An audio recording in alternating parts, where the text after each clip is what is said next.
Noong una, baptist ako. Mula sa aming mga angkan, puro ka-baptist kami. Kaya lang, umalis ako sa baptist kasi palagi nilang impastagan yung ating si Virgin Mary. Kaya hindi ko na ganun lang basta.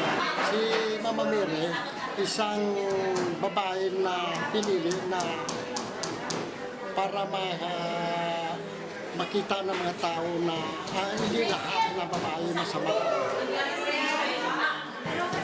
Kasi si Mama Mary, malinis ang kanyang pagkatao.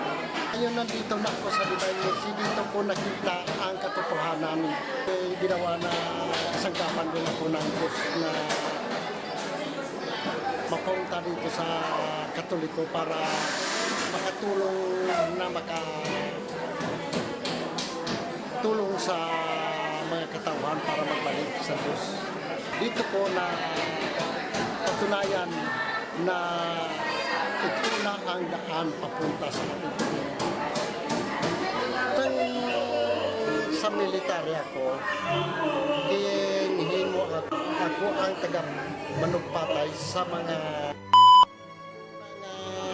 sa kadamuon sa nga akong mga pinatay, dogin konsensya ako. Pagita ko pagi nga maka-resign ako sa Philippine Marines. Amoy na nga